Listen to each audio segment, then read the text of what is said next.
Class 9th के विद्यार्थियों, देखिए इस वीडियो में हिंदी का मॉडल पेपर यहाँ पर मैं आपको सोल्व कराने वाली हूँ प्रॉपर सॉल्यूशन के साथ में। यदि वास्तव में आप चाहते हैं अच्छे से अच्छे नंबर कवर करना, तो ये जो क्वेश्चन पेपर मैं आपके लिए इस वीडियो में आज लेकर आई हूँ ना, ये 100% आने वाला है। ठीक है, 100% आने वाले क्वेश्चन मैं आपको इस वीडियो में बताने वाली हूँ इस क्वेश्चन पेपर के माध्यम से। वास्तव में आप चाहते हैं 75 नंबर में से 70 नंबर तक का स्कोर अपना बनाना, तो 100% मैं आपसे गारंटी लेती हूँ कि आपने यदि इस क्लास को पूरी अटेंड की और एक भी प्रश्न आपने यहाँ पर मिस नहीं किया, तो समझ लीजिए आप 75 नंबर में से 70 नंबर तक का अपना स्कोर बना पाएंगे। ठीक है, तो आप बिल्कुल भी हल्के में मत लीजिएगा, क्योंकि 100% आने वाले क्वेश्चन मैं आपको बताने वाली हूँ इस वीडियो में। तो चलिए वीडियो को हम शुरू करते हैं और देखिए सारे प्रश्न को आपको अच्छे से एक्सप्लेन करना है। यदि एक भी प्रश्न आपका छूटा तो वो आप पे भारी पड़ सकता है। ठीक है, तो गलती बिल्कुल आप ना करें इस तरह की। तो चलिए देखिए पहला क्वेश्चन कि कांजी हौज का चौकीदार लालटेन लेकर आता था। तो जो कांजी हौज का चौकीदार था वो लालटेन लेकर क्यों आता था? किस लिए आता था? खाना देने के लिए, कि पानी देने के लिए, मारने के लिए, कि हाजिरी लेने के लिए? तो कांजी हौज का जो चौकीदार था वो लालटेन लेकर इसलिए आता था हाजिरी लेने के लिए। किस लिए? हाजिरी लेने के लिए। ठीक है, दूसरा देखिए काव्य के भेद माने गए हैं। तो काव्य के कितने भेद माने गए हैं? तो काव्य के 2 भेद माने गए हैं। ठीक है, कितने भेद माने गए हैं? 2। कौन कौन से? देखिए नाम भी याद रखने जरूरी है। यदि नाम पूछ लिए जाए तो फिर आप क्या करेंगे? तो देखिए श्रव्य काव्य, नंबर 1 श्रव्य काव्य, नंबर 2 है दृश्य काव्य।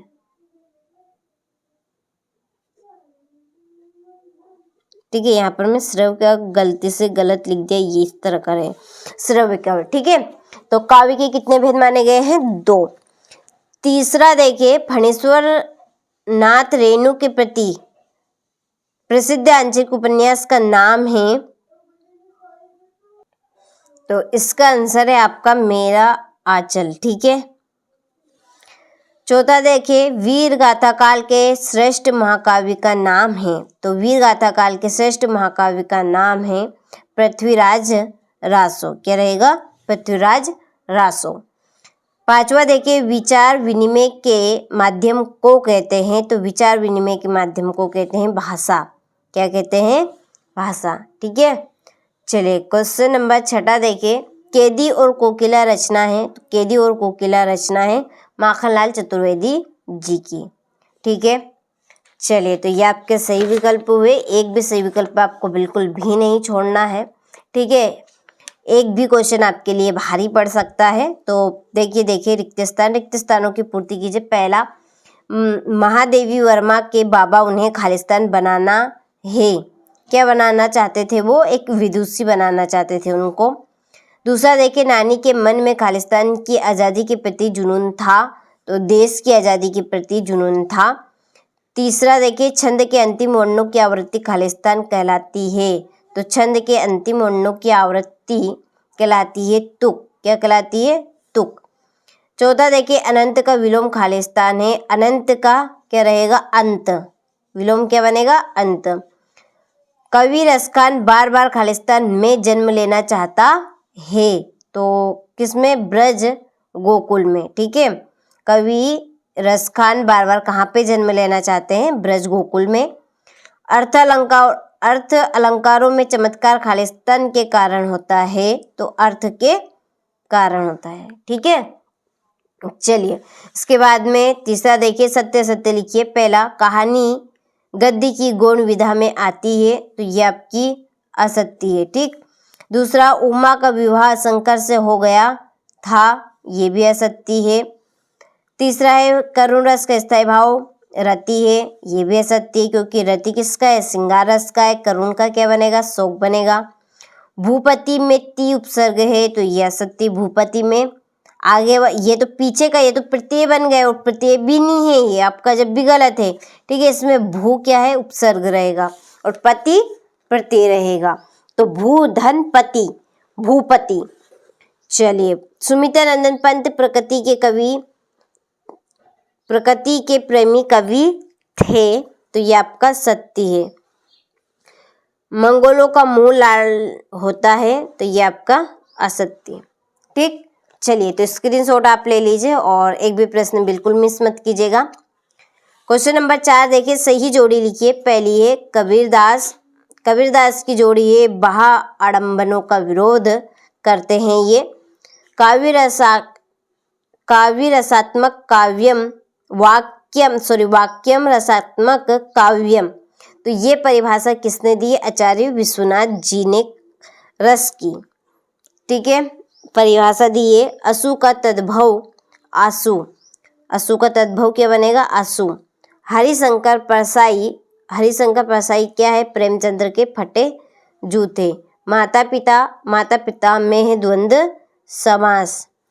और बागलकोट क्या है? कर्नाटक का छोटा करबा। ये आपकी छठी जोड़ी। ठीक, चलिए हो गई।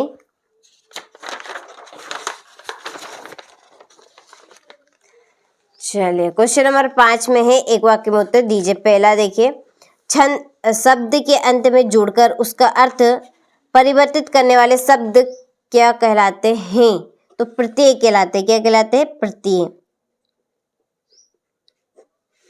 दूसरा, रीढ़ की हड्डी एकांकी की समस्या पर आधारित है, तो समाज में औरतों की दिशा और उनके अधिकार पर। चलिए तो इसका आंसर मैं लिख देती हूँ। चलिए तो यहाँ पर मैंने लिख दिया, स्क्रीनशॉट आप ले लीजिए। समाज में औरतों की दिशा और उनके अधिकार पर। ठीक है, उपमा अलंकार के कितने अंग होते हैं? तो उपमा अलंकार के 4 अंग होते हैं। कितने अंग होते हैं? 4, याद रखिएगा। ठीक है, कितने? 4। नाम भी सुन लीजिए। उपमेय, उपमान, साधारण धर्म और वाचक। ठीक है, तो ये 4 उपमा अलंकार के अंग होते हैं। लेखिका मृदुला गर्ग की परदादी ने मंदिर में जाकर क्या मन्नत मांगी थी? पहला बच्चा लड़की हो। ठीक है, उन्होंने क्या मन्नत मांगी थी? पहला बच्चा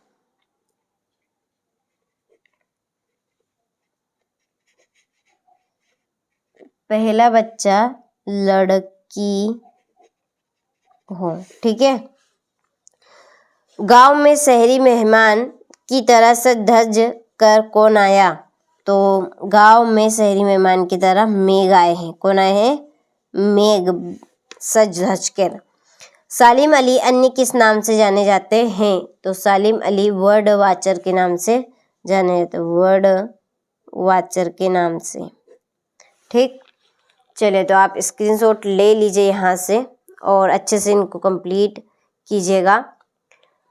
क्वेश्चन नंबर 6 देखिए, छायावाद की प्रमुख 2 विशेषताएं लिखिए। 7वां, सुमित्रानंद पंत के भाव सौंदर्य की कोई 2 विशेषताएं लिखिए।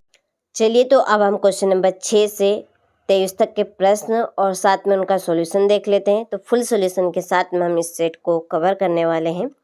तो चलिए 6वां क्वेश्चन आप देखें कि छायावाद की 2 प्रमुख विशेषताएं लिखिए। ठीक है, तो पहली विशेषता है यहाँ पर कि व्यक्तिवाद की प्रधानता। तो व्यक्तिवाद की प्रधानता क्या है? कि इसमें व्यक्ति की भावनाओं का आदर हुआ है। ठीक है, इसमें व्यक्तियों की भावनाओं का आदर किया गया है। दूसरी है श्रृंगार की भावना। छायावादी काव्य में श्रृंगार उपभोग की वस्तु नहीं बल्कि कौतूहल का विषय रहा है। ठीक है, तीसरी है प्रगति चित्रण है प्रकृति का मानवीकरण, इसकी विशेषता है। चौथा है सौंदर्य अनुभूति। तो छायावादी कवियों की दृष्टि आंतरिक सौंदर्य में अधिक रमी है। ठीक है, चलिए इसके बाद में है 5वीं, 6ठी, 7वीं। देखिए 2 नंबर में आएगा, इसमें से जो आपको ठीक लगे, इसमें से 2 से 3 आपको याद कर लेनी है। ठीक है, चलिए इसका अथवा आप देखिए, स्क्रीनशॉट आपने ले लिया होगा। तो अथवा है नई कविता के कोई ही 2 कवियों के नाम एवं उनकी एक रचना का नाम लिखने हैं। ठीक है, तो एक तरफ आपके कवि है और एक तरफ उनकी रचना है। पहला है भवानी प्रसाद मिश्र, सन्नाटा गीत फरोश, ईश्वर नारायण चक्रव्यूह आमने सामने, दुष्यंत कुमार सूर्य का स्वागत, आवाजों को घेरे, नरेंद्र मेहता इसकी है आपका 1 पांकी सुनो। ठीक है, चलिए तो ये आपका क्वेश्चन नंबर 7, यहाँ से आप स्क्रीनशॉट लें।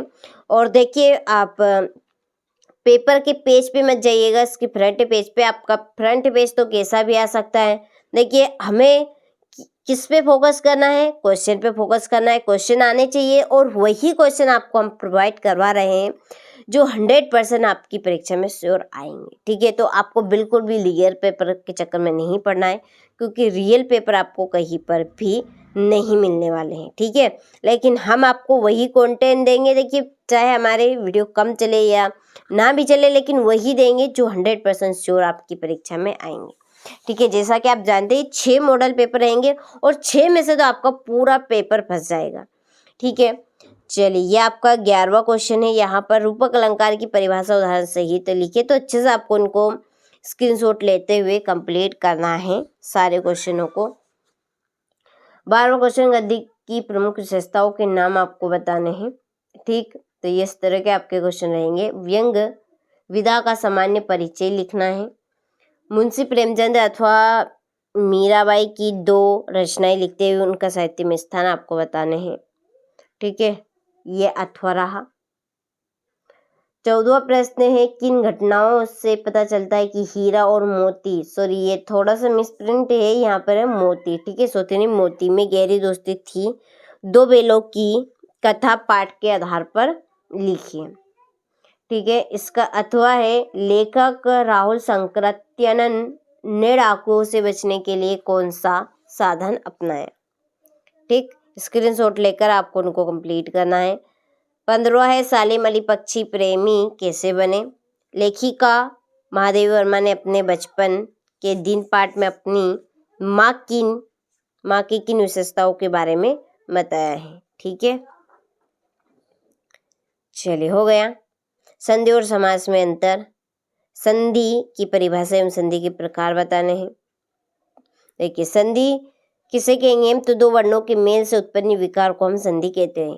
ठीक है, संधि के प्रकार 3 होते हैं, स्वसंधि, व्यंजन संधि और विसर्ग संधि।